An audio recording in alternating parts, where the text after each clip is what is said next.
você. Começa agora Santander Select. Olá, bem-vindos e bem-vindas ao Café com o Investidor, o programa do Neofeed que entrevista os principais investidores do Brasil.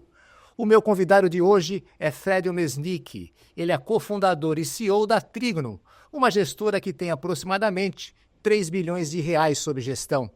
Fred, é um prazer recebê-lo aqui. É um prazer todo meu estar aqui com você. Vamos começar pelo começo. Sim. Como começou a Trígono? Olha, a Trígono, eu vou, já que é para começar do começo, né? Eu posso dizer quando eu conheci o Werner, que é meu sócio, e foi em janeiro de 1989, quando eu entrei no programa de trainee do Chase. O Werner, na época, ele era um analista de crédito, né? O Werner tem uma formação de crédito muito forte, e naquela época as ações eram ações ao portador. Então o Werner, ele já era ganhador de dinheiro, ficava com um caderninho dele, parecia um booker de jogo do bicho, pegava dinheiro de um, pegava dinheiro de outro, toda a diretoria do Chase dava dinheiro na mão dele, ele comprava e vendia em nome de todo mundo e depois prestava as contas. E eu comecei a ganhar dinheiro com esse cara e eu percebi muito rápido duas coisas. Primeiro, que ele é um cara que ganhava dinheiro. Depois, que ele ganhava dinheiro sozinho. Ele tinha, né, ideias além do óbvio, que é hoje o nosso slogan. Ninguém estava olhando, ele vinha com uma empresa que ninguém sabia. E muito cedo eu percebi e fiquei muito amigo dele, né? Tanto que em 92 eu já estava num banco suíço, o Werner estava no Citi, a gente conseguiu convencer os respectivos chefes a abrir um clube de ações. Então eu vendia e fazia todo o resto, ele fazia a gestão. Isso deu muito certo, né? A gente ganhou muito dinheiro juntos nesse clube, rodou 4 anos, né? Inclusive o Werner guardou até a lâmina, a gente tem no escritório a lâmina desse clube, chamado Clube Pulsar de Ações. Algumas das empresas que estavam na carteira continuam hoje com a gente. Só que chegou um momento que eu achei que eu deveria fazer um MBA. Veio o plano real, o dólar baixou abaixo de 1, né? Saudades daquele tempo, né? E eu fui fazer MBA em Londres. E o Werner, ele foi... As portas para ele se abriram para o mundo de equities. O mercado até então enxergava ele só como gestor de crédito e de repente o cara está com uma performance dessa, né, completamente diferenciada, e a turma começou a fazer oferta para ele para o mundo de equities. Mas aí a gente faz um fast forward, eu fiz meu MBA, fui para a McKinsey, toquei a minha vida, ele tocou a vida dele, né? Até o momento que o Werner ele tinha passado os últimos 10 anos numa outra gestora, que ele ajudou a fundar também. É uma gestora que teve competência, sorte de ter mandatos super importantes, como, por exemplo, o Fundo Soberano do Norges Bank e também o Endowment de Harvard e vários institucionais. E eu também tive, durante 10 anos, uma gestora que chamava o Maitá Investimentos, né? A gente sucumbiu ao mercado, né? Um mercado muito difícil, né? Parecido com o mercado de hoje, 2015, 2016, houve muita consolidação, juros muito altos, um certo desequilíbrio fiscal. E a gente começou a ter muito resgate e eu resolvi encerrar essa gestora. Eu tive também um acordo com a Porto Seguro, que também não deu muito certo. E quando eu fechei essa segunda oportunidade, o Werner também saiu da Victuar. A gente não se conversou. Ele saiu da outra gestora. E a gente foi tomar um café, como a gente sempre fazia, a gente nunca perdeu o contato, né? E eu me lembro conversando com o Werner, a gente estava lá no Barbacoa do Morumbi, e eu falei para ele: Werner, a gente namorou tanto tempo já, né? Não casou. Agora você está solteiro, eu estou solteiro, acho que está na hora de casar. E o Werner falou: sim, acho que está na hora, vamos fazer. Mesmo modelo que a gente fez lá atrás. Falei: mesmo modelo, você faz gestão, resta comigo, né? Mas vocês tinham acabado de fechar uma gestora e foram criar uma outra gestora? Sim, né? Isso foi começo de 2017, né? O engraçado é que a gente combinou que ele ia fazer gestão e eu todo o resto. Eu não dou pitaco nenhum na gestão, mas ele vive dando pitaco nas minhas coisas. Mas funciona muito bem. E foi assim que surgiu a Trígono, né? A ideia de montar uma gestora para investir em empresas, com um processo de investimento extremamente disciplinado, que vem sendo, né, até hoje, lapidado, né? O Werner tem 40 anos de mercado. Olha quantas crises ele passou, né? Foi lapidado, né? Um foco muito grande em ESG por conta de tudo que veio, né, da herança do Norges Bank, de Harvard. Então hoje a gestora é uma gestora com um processo muito mais sofisticado do que era quando a gente começou. Quando a gente começou, a gente tinha uma receita e a gente foi elaborando essa receita ao longo do tempo. Fred, a gente vai dar uma rápida parada para que você possa ouvir uma mensagem do nosso patrocinador. Olá! Sou Franco Fasoli, sócio-diretor do segmento Empresas do Santander. Estamos inaugurando um momento especial. Acabamos de relançar a nossa marca, como Santander Empresas. Essa é uma revitalização da marca que acompanha nosso negócio. Desde o começo de 2024, lançamos um modelo de atendimento humanizado, único no mercado, não focado apenas nas nossas lojas, mas vai até os nossos clientes. Com isso, reforçamos nosso compromisso de proximidade, nos colocando sempre disponíveis e integrados ao seu negócio. Inovamos também no portfólio e lançamos uma oferta focada no relacionamento, na qual quanto mais você usa, mais benefícios você pode ganhar. Desde isenção de tarifas a transações grátis, na conta e também na maquininha. Isso sem deixar de lado todo o ecossistema Santander, que está à disposição de todos os tipos e tamanhos de negócios, com soluções financeiras e não financeiras, incluído o Programa Avançar, que tem foco na capacitação e crescimento das empresas, e até mesmo soluções de internacionalização para seu negócio. O Santander Empresas começa todos os dias com você. Para saber mais sobre o Santander Empresas, acesse nosso site e siga Santander Empresas Brasil nas redes sociais. Até logo! Estamos de volta com o Café com o Investidor. Eu converso com Fred Mesnick. Ele é cofundador e CEO da Trígono. Fred, vocês ficaram conhecidos como uma gestora de small caps. Esse foi o foco inicial da gestora? Então, a gente abriu a gestora com 32 milhões de reais, que era o que a gente tinha capital próprio. Capital de vocês. Nosso, né? O Werner predominantemente e eu com outro pedaço. Menor, mas também coloquei. E a gente abriu 3 estratégias. Uma estratégia de small caps, que é o flagship, uma estratégia de dividendos, que é o Delphos, e uma estratégia all cap, que era o Verbier. Uma boa parte desse dinheiro estava no Verbier, porque o Verbier já era um clube de ações gerido pelo Werner, um track record fenomenal, dinheiro dele, né?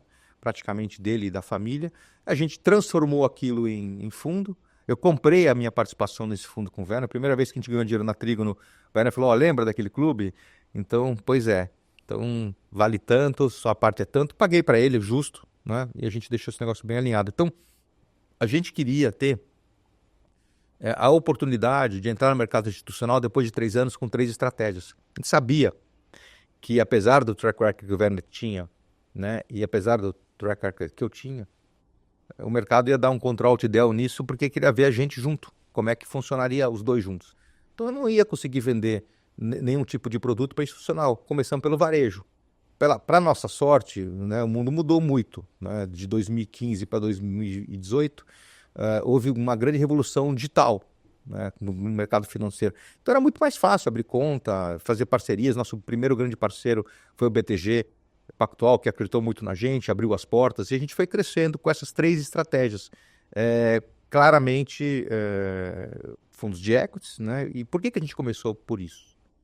Porque não dá para você, apesar de uma gestora foi criada para investimento em empresas, com 30 milhões, contratar mega de analistas e equipes e toda a estrutura para você fazer outras coisas. Então a gente começou, eu e o Werner, depois entrou uma outra pessoa para fazer compliance e operações, depois entrou uma secretária para ajudar, e a gente rodou um tempinho assim, demorou 1 ano e meio para bater 100 milhões. A partir do momento que você vai crescendo a gestora e tendo condições de atrair, né, reter, motivar outras pessoas, foi no momento que a gente, em 2021, muito antes desse boom de crédito, decidiu, como era uma gestora que investe em empresas, a gente já fez um trabalho super bem feito em equities, vamos fazer crédito. Então vocês começaram a diversificar? Sim. Então, em 2021, a gente abriu um mar de crédito. O Werner tinha contato com o Marcelo, como ele tinha comigo também antes de abrir a gestora, ele tinha um outro colega que tinha passado com ele no Citi. Inclusive, acho que o Marcelo se reportou ali no Citi durante muito tempo. E o Marcelo e o Werner falaram para mim assim, olha, se é para fazer crédito, tem que trazer o Marcelo. Se não for para o Marcelo, porque o Marcelo pensa como eu, o Marcelo gosta de VA, o Marcelo é um super de um gestor, então tem que trazer esse cara, senão a gente não faz isso agora. E o Marcelo estava lá no Santander, no Chile. Então a gente conseguiu importá-lo para cá. Ele está com a gente desde então. Então aí foi desenvolvendo uma área de crédito que ainda está pequena em relação ao patrimônio total, mas a gente tem tido aí tem rentabilidade, tem produto, tem o nosso parceiro estratégico, que é a BB Asset, que ajuda a gente com novas estratégias. Então estamos abrindo agora um fundo de Latam, né, que é inclusive uma das especialidades do Marcelo, e esse fundo só se torna possível com o seed capital do banco. Então, ajuda muito a gente no nosso processo de diversificação e crescimento. Ações, crédito, mais alguma coisa vocês fizeram nesse processo de diversificação? Olha, a gente diversificou no mundo de ações de duas maneiras. A gente criou faz um ano e pouco o nosso primeiro fundo de large cap. Como você disse, a gestora foi consagrada como gestora de small caps. A gente virou, para muitos, a rainha das small caps. Quando eu contratei meu diretor de marketing, eu falei, não quero mais ser a rainha das small caps, eu quero ser o rei da cocada toda. Entendeu? Então, assim, muda a marca e vamos tentar... porque, assim, o Werner e a equipe de gestão, que hoje é uma equipe grande, tem condições de gerir outros tipos de estratégia, né? A gente teve uma concentração em small caps, não porque teve essa intenção, tirando o fundo small caps, que era só isso, mas com os outros fundos, porque o mercado e a metodologia que o Werner desenvolveu, a equipe dele, levou ele a tomar essas decisões nessas empresas, né? Então, a gente teve essa visão há um ano e pouco atrás, falou com a BBA, você falou, queremos abrir um fundo de ações grandes, líquido, D5, e foi aí que a gente criou o Parthenon, que vem subindo, crescendo, acho que ultrapassou 300 milhões já em 12 meses, em um fundo que cresce bem e performa bem, e é um fundo de grandes papéis. Mas aí, peraí, o Werner não é um cara de small caps? Não, o Werner passou anos e anos e anos como gestor de crédito, fazendo só empresas grandes. Tem um cara que conhece. Dá para ele fazer tudo? Não, por isso equipe. Então a gente precisou ter equipe para fazer isso. E tem uma outra diversificação, né, que a gente fez, que foi um movimento natural, de fazer com que o Werner fosse cada vez mais, né? A gente está nesse processo, cada vez mais CFO, cada vez menos portfolio manager.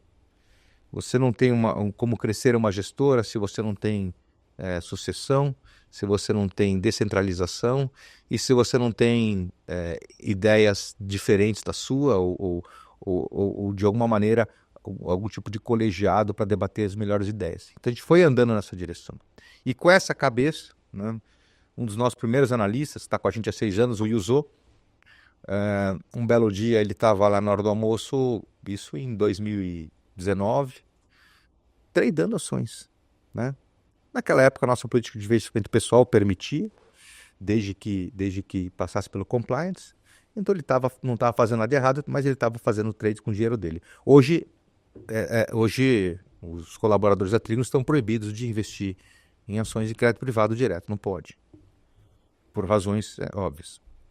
Mas naquela época podia. Independentemente de estar na carteira ou não. E aí eu sentei na mesa dele e falei, o que você está fazendo? Estou comprando, não sei o quê. Quanto você tem? 700 mil. Mas que estratégia é essa? E ele começou a me explicar. E eu falei, isso aqui é um long bias. O cara compra, né? Depois vende, depois pega o dinheiro e compra mais. É um long bias alavancado. E hoje você está... De cada 10, você compra quanto? Você está exposto em quanto? Ele falou, no máximo 12. Eu falei, bom, então... Porque o cara não conhecia os termos de mercado, né? Então eu comecei a entender a estratégia dele, que era uma estratégia um pouco mais de arbitragem, digamos assim, uma estratégia que ele fica predominantemente comprado, mas tem... E eu falei para ele, você tem 700 mil, então faz o seguinte, eu vou dar 700 mil, o Werner também vai dar 700 mil, vamos abrir um clube e vamos ver se você é bom mesmo. E foi nesse momento que assumiu esse clube que chama Dynamic, né? E teve um limite de 50 cotistas. Esse cara abriu desde quando criou o fundo, vai fazer 4 anos agora em março, ele está com 200% de rentabilidade contra 20% da bolsa. Fez um super trabalho, todo o processo dele, mesmo sendo clube, passou por toda a nossa parte de compliance, de operações, de risco, então tudo muito calculado, até o momento que eu virei para ele faz 1 ano e falei o seguinte, está na hora disso aí virar fundo, só que você vai precisar criar seu CGA, o Werner quer que você faça Dom Cabral, ou seja, vai se qualificar. E ele fez. Então a gente está no processo de criar esse Dynamic para virar fundo. Para o ano que vem, para 2025. Sim, para 2025, em algum momento, porque depende de assembleia, né, e depende de aprovações, tudo dando certo, ele entra logo no início do ano e a gente vai poder distribuir eles no BTG, nos nossos parceiros, no próprio Banco do Brasil. Hoje é o capital de vocês. Hoje é Friends and Family, não é só o nosso. Eu ganhei um bom dinheiro com isso. Né? Aí vocês vão fazer uma distribuição mais massiva aí via plataforma, então. Sim, mas o importante é que a governança fica de pé, porque o Werner ele é o CIO, Então o Werner ele não tem gerência sobre esse produto, mas ele participa do comitê, ele tem uma voz bem ativa de falar, ó, isso aqui não, isso aqui vai, né? Então assim, funciona. Ô Fred, você citou, pelo menos 2 vezes que eu contei aqui, a BB Asset como um parceiro de vocês. Qual que é a relação Trígono e BB Asset? A gente investiu em junho de 2023 uma nota conversível em ações para a BB Asset, né? Em troca desta parceria. E a gente está nesse momento em que a nota pode ser convertida em participação na Trígono. Acionária, Sim, isso? acionária. Então, hoje é nosso parceiro estratégico, hoje é até mais do que isso, a gente tem uma relação muito próxima com a diretoria do banco, da BB Asset, e você vai desenvolvendo 2 coisas interessantes. Primeiro, uma amizade, admiração, né? Uma turma muito preparada. E depois, para mim, principalmente, foi uma lição de como é que você navega, né? No maior banco do Brasil, CNPJ1, fundado em 1808, as pessoas que estão na liderança têm 30, 35, 40 anos de carreira. O cara começou como office boy em uma agência no interior de Minas Gerais e hoje o cara é diretor do banco.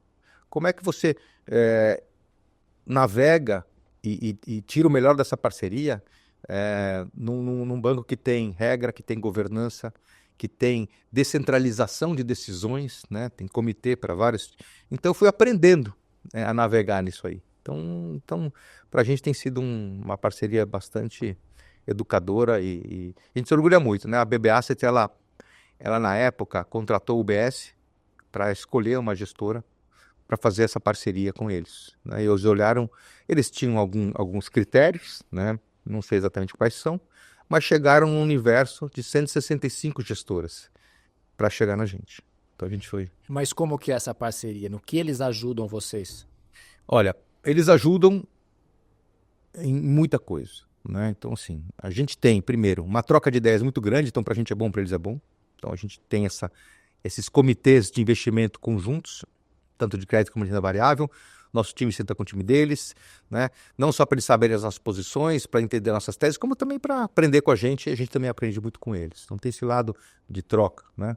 Por outro lado, é uma gestora que, né, enorme, que dá para a gente um prestígio enorme, que dá para a gente uma força enorme, uma placa muito grande, e ajuda a gente no nosso crescimento.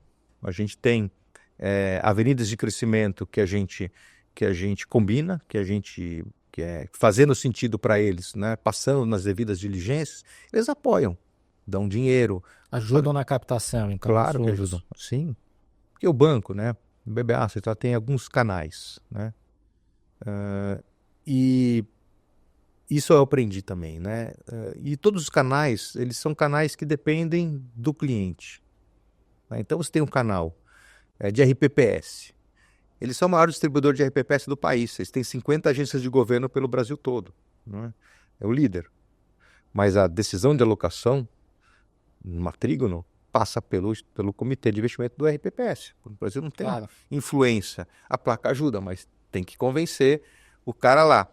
Tem um canal previdenciário, a Brasilprev, né? Brasilprev tem um cliente de pessoa física, tem que convencer, né?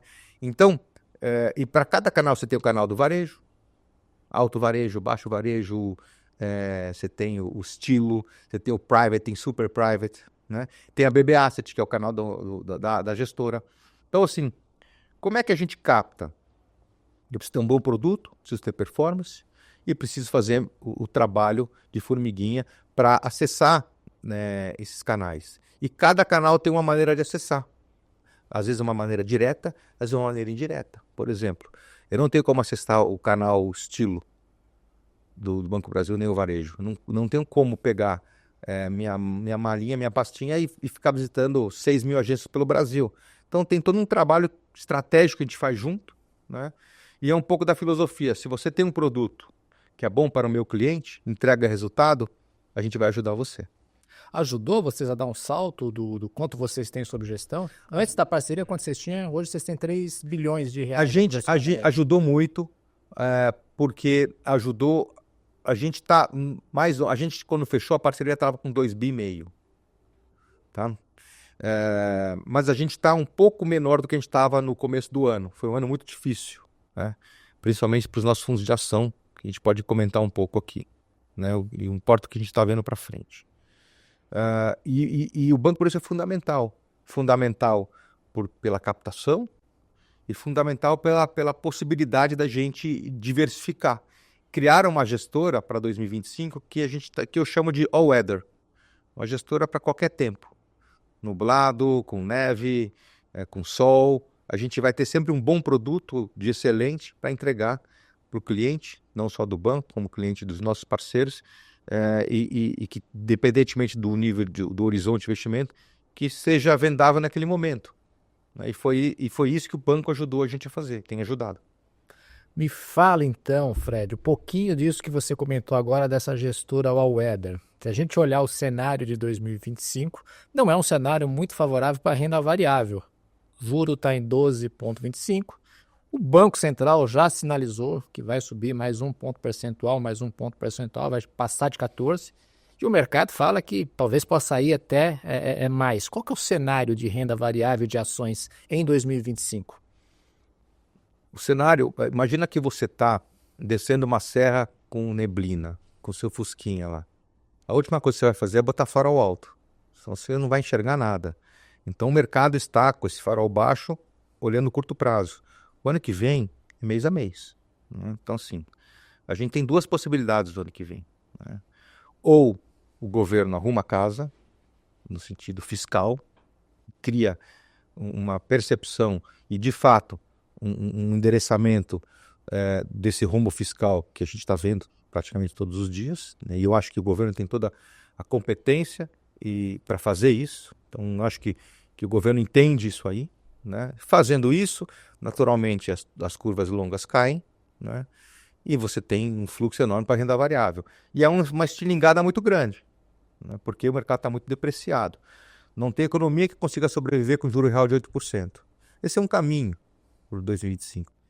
Eu não posso traçar um cenário porque eu não sei. Então esse é um cenário possível.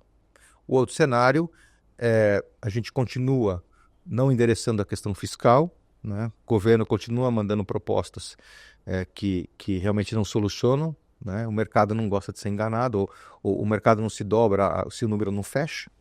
E a gente vai ver cada vez mais. Aí você tem dois caminhos. O primeiro caminho é o Banco Central mostrar que ele é independente mesmo e começar a subir o juro. É o que ele sinalizou, que vai subir. Mas a gente tem que lembrar que a composição do Banco Central do ano que vem é diferente, né? Então está mudando a composição. Sim. A gente tem que lembrar que quando a gente teve um governo da Dilma, o Banco Central foi obrigado a baixar a taxa de juros contra gosto. Agora a gente tem dois cenários, na minha opinião. Então o primeiro cenário é o Banco Central realmente independente, ele vai subindo a taxa de juros até o momento onde você tem um esfriamento da economia, né? Uma quebradeira geral, um esfriamento da economia, inflação desce e o câmbio aprecia. Né? É natural. Eu não sei, não sou economista, não sou econométrico para dizer que momento que é o juro, que é 20, 30, 40, não sei. Eu já vivi numa época no Brasil, quando eu comecei no mercado financeiro, que a gente tinha 80% de inflação ao mês. Então o Brasil já flertou com hiperinflação muitas vezes. E para a gente ir para um cenário de inflação de 2 dígitos, não é muito difícil. Então eu acho que o governo é um governo, de novo, bastante experiente, né? O Lula está no seu 3º mandato, para entender essa equação. Não tem como essa conta fechar se ele não fechar as contas. Então ele precisa, de alguma maneira, encontrar um caminho de fazer isso. E principalmente encontrar um caminho, né, do Congresso também fazer as mudanças na Constituição para que ingesse menos orçamento. Então, o Brasil, ele tem aquela né, a gente que vive no Brasil há muito tempo percebeu que várias vezes o Brasil flerta com algum problema grande, mas depois arruma. Né? Então, talvez precise assar mais a batata. Pô, peraí, agora vamos arrumar. Não vai deixar cair do precipício. Então, 2025 é um ano realmente difícil da gente dizer para onde vai. Eu acho que tem um cenário otimista, sim, possível. Mas você tem como me exemplificar, como montar, principalmente vocês que investem em ações, uma posição defensiva para surfar, para enfrentar esse cenário? Olha, vamos lá.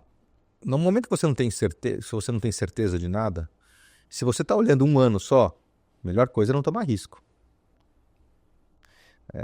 A gente fala de risco, mas é um pouco relativo, né? Hoje, você comprar um título público, será que não tem risco? Eu já vi moratória aqui no Brasil. Hoje a gente estava falando um pouco antes da nossa conversa, cada brasileiro deve R$ 32 mil, né? São 7 trilhões de reais de dívida. Você vai ter essa exposição no crédito? Mas, enfim, não tem alternativa. Então, eu iria para uma... Se eu estiver olhando só 2025. Mas o que acontece? A gente sabe que market timing não funciona. Você tentar acertar o mercado não vai. Porque se o mercado melhorar o humor, a bolsa sobe 30% em 3 meses. A gente sobe 50% em 3 meses. Até o cara mudar de ideia... E às vezes o cara compra uma LCA há 2 anos, o cara compra um crédito privado, FDIC, longo prazo. O cara tá amarrado, o cara não sai. Então, eu não consigo pensar em 2025. Se o cara, o investidor, fala assim, para mim é só 2025, compra título público com D0, espera a oportunidade. Vai perder, porque você não vai conseguir acertar na mosca, mas também na hora que virar, você ainda pega um pedaço disso aí, que é muito rápido. Agora, se você não olha 2025, que é o certo, né? As pessoas que têm idade, no sentido de que vai viver ainda muito tempo, né? Pelo menos 10 anos, 20 anos, 30 anos, não podem pensar em 2025. Tem que pensar a longo prazo. E aí entra a renda variável. Porque essas oportunidades que a gente vê hoje, elas no momento que o mercado virar, são as primeiras a andarem. Se você pegar a cota do nosso fundo e dividir pelo lucro das empresas, a gente está num dos menores níveis de PL desde que a Trígono foi criada. As empresas estão realmente muito baratas, né, entregando resultado. Então, chega um trimestre, a empresa melhora o lucro, paga mais dividendo, mas na bolsa não anda, em algum momento o investidor fala, peraí, isso aqui está errado. E esse momento, né, quando ele vira mainstream, aí você não segura. Eu já vi papel pode subir 100% em 3 meses. Estilinga, com muita força. Então, eu não recomendo olhar para 25. Eu recomendo olhar para um prazo um pouco maior. E aí, renda variável faz todo sentido. Eu sei que não é a sua especialidade, é a especialidade do seu sócio, que ele que cuida da gestão das empresas, mas você pode me exemplificar que empresas vocês estão comprados hoje? Olha, as principais posições, a gente tem uma live que vai toda quarta-feira, tem uma live que a gente comenta das empresas. Então, e tem também nossa newsletter, nossas cartas mensais, que falam muito das empresas. Então, não é segredo. A Trígono sempre teve como pilar a transparência. Principais empresas da Trígono. A Tupy, uma das maiores fabricantes de blocos de motor pelo mundo. O mercado confunde muito, acho que a Tupy faz bloco de motor de carro, mas carro é só um pedaço pequeno da Tupy. Ela faz muito caminhão, muito off-road, máquinas agrícolas, muita exposição à nafta, né, pelo México, tem fábricas na Europa. Então, ela vende para o mundo todo, bastante diversificada, né? A gente tem uma posição em Metal Leve, uma das maiores pagadoras de dividendos do país, também empresa de autopeças. Schulz, autopeças também. A gente tem uma posição relevante em Kepler. Kepler é uma das maiores empresas de silos. Uma outra posição é Ferbasa, empresa que faz minério de cromo. Qual que era a característica dessas empresas? Entre outras, né? Primeiro, a Trígono ela tem uma cabeça de longo prazo, de dono, de investidor, de sócio. Então a gente se preocupa muito com esse alinhamento, né? O nome Trígono vem do alinhamento entre nós, gestora, as empresas investidas e os investidores. Como é que eu faço esse alinhamento como minoritário numa empresa? Eu preciso ter influência. Então, hoje a Trígono indicou e tem 26 conselheiros independentes nas nossas principais empresas, seja conselho de administração, seja conselho fiscal, que representam os interesses dos nossos investidores, né, através de um engajamento construtivo, né? Então, tem esse trabalho com as empresas de longo prazo, esse nível de conhecimento e de influência. Outra coisa importante, você fala um pouco do cenário macro, né? E o time de gestão, quando eu participo dos comitês, né, eu participo lá como ouvinte, então eu gosto de saber o que está acontecendo. Quando teve lá o coronavírus, o Werner foi um dos primeiros a perceber isso aí. Quando teve o lockdown de Wuhan, acho que foi 8 de janeiro de 2020, o Werner olhou para minha cara e falou assim, ó... Eu falei, ixi, cara, já vi essa cara antes. E eu até briguei com ele, falei, larga a mão de ser pessimista. O Werner falou, ó, pessimista não, se prepara. Isso aqui não é pequeno. E não foi. E naquele momento, ele fez uma mudança muito grande nas carteiras, em que ele vendeu as empresas que estavam alavancadas. Olha a visão do cara. Vendeu as empresas que estavam alavancadas, concentrou nas teses que tinham mais crescimento, né? concentrou em teses que iam ganhar com, eventualmente, choques de oferta por conta de uma eventual pandemia na época, e também concentrou em empresas que tivessem ativos em dólar. Então, o que acontece no cenário 2025 e que vem acontecendo no mês 24? Quanto mais o dólar sobe, mais as nossas empresas vão ganhar dinheiro. Porque as empresas estão dolarizadas e elas publicam balanço em real. Então, naturalmente, ganha mais dinheiro, né? Ou ela está ativa pelo produto dolarizado, ou mercado dolarizado, então o dólar é bom para as nossas empresas. São empresas que não têm dívida, então o juro pode subir à vontade que não pega na empresa. Agora, se o mercado melhora, como é um dos cenários que eu te comentei, e o governo arruma a questão fiscal, o mercado melhora, né? E as empresas baratas, o que acaba acontecendo? O dólar cai, só que a economia aquece, as empresas vendem mais, né? Então, assim, é mais volume, mais lucro. A gente está numa situação de hedge aqui. As empresas vão continuar crescendo, entregando resultado, independentemente do cenário. Isso é muito bom. Agora, basta que o mercado precifique, que em algum momento vai precificar. Você falou também do small cap, mas que você não queria ser conhecida apenas como uma gestora de small caps, queria ser uma gestora que tivesse outros tipos de ativos. E vocês lançaram um fundo de large cap. Sim. Quem que vocês investiram, né, nesse fundo aí? Até porque você falou que o PL já está mais de 300 milhões de reais. Já está, acho que quase 400.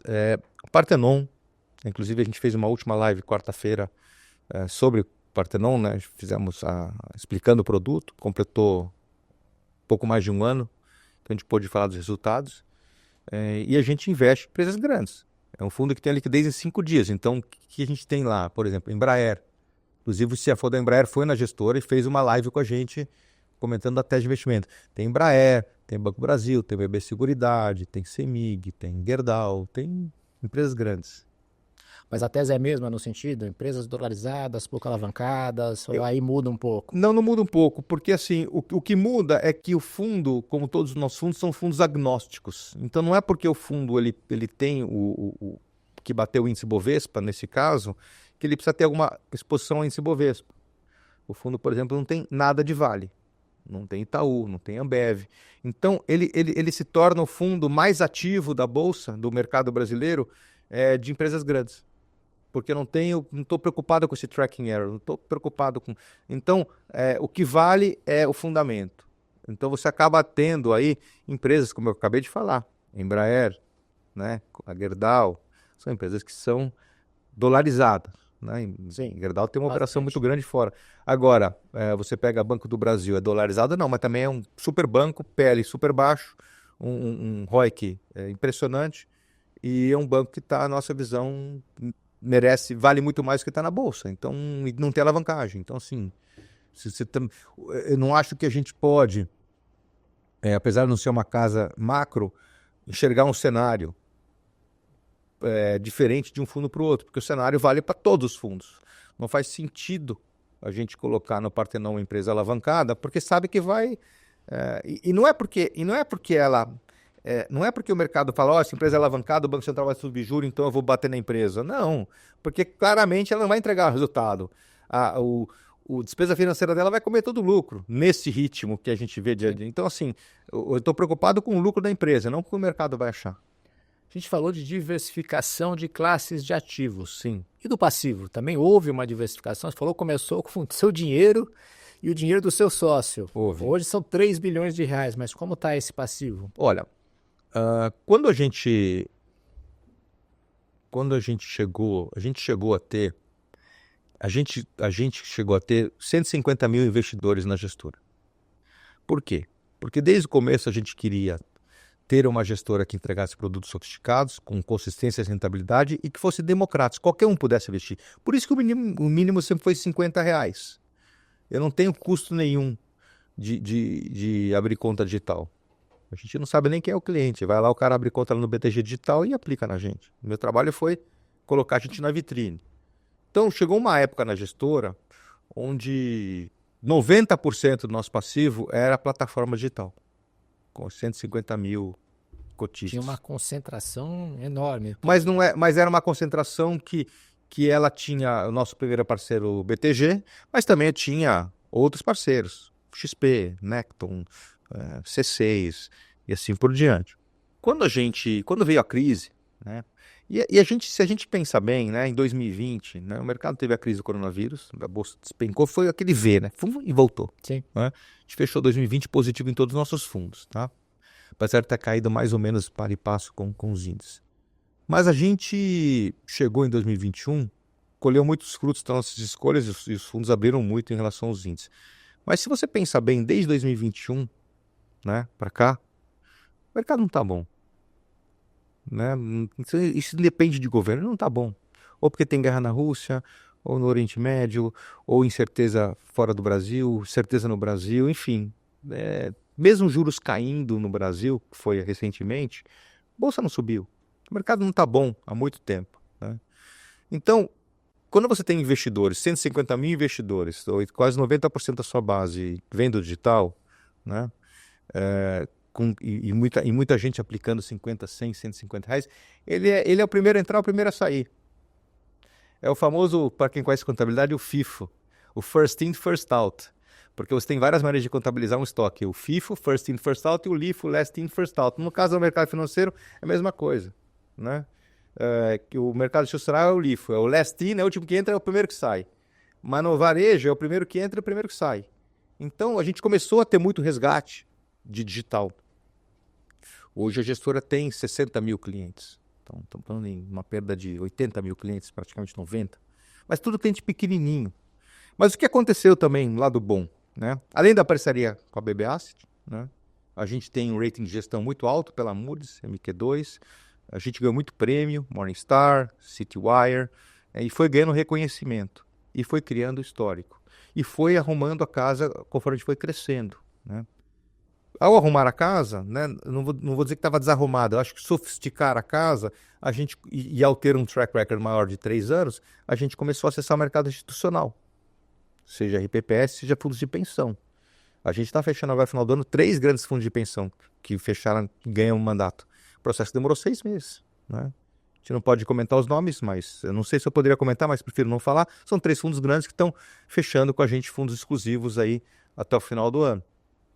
Então, a gestora ela migrou no mesmo nível de PL para um passivo de 90% digital, para hoje em torno de 40% digital. Né? E aí você tem bancos, você tem family office, você tem um pouco de RPPS, né? Porque isso está começando só com o Banco do Brasil. O Banco do Brasil é nosso distribuidor exclusivo de RPPS, então isso ajuda muito a gente. Né? É um mercado difícil de atuar. Né? Tem muitas histórias aqui que a gente viu. Então isso deu uma sofisticada aí e agora começaram a entrar os fundos de pensão. A gente tem um time muito forte que cobre esse segmento e a gente consegue atrair e começar diligências nesses grandes fundos. Então está bem diversificado agora. Sim, e vai diversificar mais. Ô Fred, a gente está chegando ao final e no final eu falei para você, a gente tem um bate-bola, perguntas e respostas rápidas. Vamos lá? Vamos lá. Então me diz um investimento que você se arrepende. Claramente deveria ter comprado Bitcoin quando estava $10. Né? Eu ouvi falar do Bitcoin, não dei bola. Se tivesse comprado uma Bitcoin, estaria feliz, mas não comprei. Se tivesse comprado 10, melhor ainda, né? Pois é. Estaria com $1 milhão aí em Bitcoins. E o contrário, um investimento que você se orgulha? Olha, é um investimento do meu tempo e da minha dedicação, que é na empresa que eu fundei junto com o Werner. Eu me orgulho muito de ter conquistado o que a gente conquistou em tão pouco tempo. A gente fez a festa de final de ano semana passada. O Werner olhou para mim e falou assim, olha o que a gente construiu, que a gente tem 35 pessoas hoje na empresa. Né? Olha o que a gente construiu. Eu falei, Werner, estamos só começando. Né? Então, assim, a gente se orgulha muito de ter investido nosso tempo e nosso capital também, né? Porque o meu dinheiro de renda variável está todo na gestora, né? Nos fundos da gestora. Então, isso eu me orgulho de ter feito isso. Ô Fred, qual é o seu livro de cabeceira? Olha, tenho 2. Um que eu já li, que chama... Eu costumo ler muito em inglês, né? Até pela minha formação. Então chama 12 Rules for Life, do Jordan Peterson, que é um livro que fala de 12 regras para a vida. Né? E me ajuda muito, me ajudou muito. É um livro que vira e mexe eu estou lendo de novo, né? Uma parte ou outra. Para te dar um exemplo, a primeira regra que ele fala lá é encare a vida como uma lagosta. Né? A lobster view of life. E ele explica que no mundo das lagostas, né, a lagosta ela precisa estar de peito aberto, ela precisa ter uma postura de quem encara a vida de frente, de quem tem segurança, de quem tem propriedade, porque senão ela é engolida. Uma lagosta, né, pequenininha, franzina, é engolida e não tem lugar na sociedade das lagostas. Então, ele explica esses fundamentos da vida, né? Isso é um livro que eu gostei muito de ler. Eu comecei a ler um livro agora, que é do Arthur C. Clarke, ele foi o que escreveu em 2001, e não sei o título em português, chama In Light of Other Days. E eu acho muito interessante porque fala de uma sociedade no futuro, é um livro ficção, né? Como tudo que esse cara escreveu, e conta num momento em que as pessoas têm a tecnologia de abrir buracos de minhoca, acho wormholes, no tempo e espaço. A partir do momento que você abre, né, eu estou aqui conversando com você e eu abro aqui um buraco, eu consigo ver qualquer tempo e qualquer espaço.